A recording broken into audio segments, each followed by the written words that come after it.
नमस्कार मित्रांनो, आपल्या ॲक्ट इन्वेस्ट चॅनलमध्ये सर्वांचे स्वागत आहे. तर आज आपण व्हीवॅप हा इंडिकेटर पाहणार आहोत. चला तर मग व्हिडिओला सुरुवात करूयात.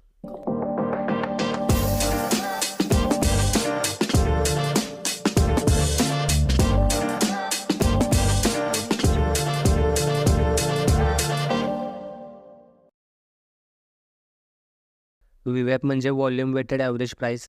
ही एक प्रकारे मूव्हिंग ॲव्हरेज लाईनच असते. फक्त मूव्हिंग ॲव्हरेजमध्ये व्हॉल्यूमचा कोणताही रोल नसतो आणि व्हीवॅपमध्ये व्हॉल्यूम ॲड केलेला असतो. त्यामुळे याला व्हॉल्यूम वेटेड ॲव्हरेज प्राईस बोललं जातं.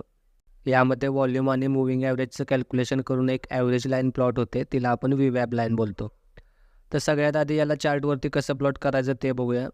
तर इथे इंडिकेटरवरती जा आणि इथे व्हीवॅप टाईप करा आणि याच्यावरती क्लिक करा. तर इथे तुम्हाला हा व्हीवॅप प्लॉट झालेला दिसत असेल. आता इथे बघा, इथे मी हा पॉवर फायनान्स या कंपनीचा चार्ट लावलेला आहे. कारण व्हीवॅप हा इंडेक्सच्या चार्टवरती प्लॉट होत नाही, कारण इंडेक्सच्या चार्टमध्ये कोणताही व्हॉल्यूम नसतो आणि व्हीवॅपसाठी व्हॉल्यूम लागतो. त्यामुळे इंडेक्स चार्टवरती व्हीवॅप प्लॉट होत नाही. त्यामुळे तुम्हाला जर निफ्टी, बँक निफ्टी किंवा दुसऱ्या कोणत्याही इंडेक्सच्या चार्टवरती जर व्हीवॅप वापरायचा असेल, तर तुम्ही त्याच्या फ्युचर किंवा ऑप्शन चार्टवरती व्हीवॅपचा वापर करू शकता. सिंपलमध्ये सांगायचं झालं तर अशा कोणत्याही चार्टमध्ये जिथे तुम्ही बाय सेल करू शकता, तिथे तुम्ही व्हीवॅप वापरू शकता. त्यानंतर नेक्स्ट पॉईंट, व्हीवॅप हा फक्त इंट्राडेसाठी वापरला जातो, कारण यामध्ये व्हॉल्यूमचा महत्त्वाचा रोल असतो. तुम्ही जर वन डे टाईम फ्रेममध्ये व्हीवॅप वापरला तर तो काही अशा प्रकारे दिसतो. यामध्ये तुम्ही बघू शकता आपल्याला काहीही क्लिअरली समजत नाही आहे.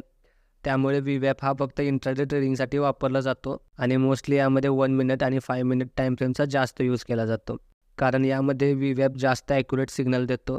तुम्ही जसं मोठ्या टाईम फ्रेमकडे जाल तसं व्हीवॅप फॉल्स सिग्नल जास्त देतो.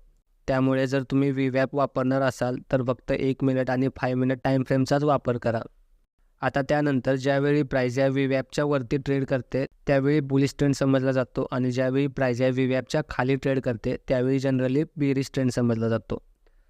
त्यानंतर आता व्हीवॅप हा चार्टमध्ये मॅग्नेटसारखा काम करतो. म्हणजे जेव्हा पण प्राईज व्हीवॅपपासून दूर जाते तेव्हा तिथून परत प्राईज व्हीवॅपच्या जवळ येते.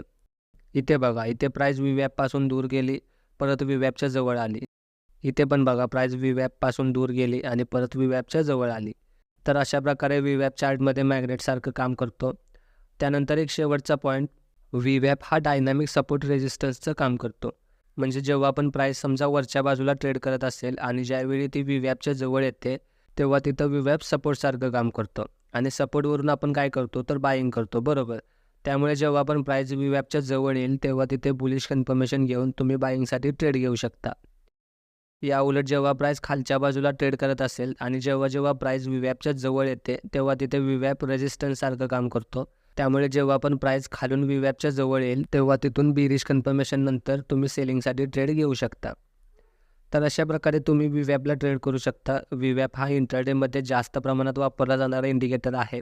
बरेच इन्स्टिट्यूशनल प्लेयर्स, ऑपरेटर्स व्हीवॅपचा यूज करतात. त्यामुळे तुम्हीसुद्धा याचा व्यवस्थित प्रकारे अभ्यास करून वापर करू शकता.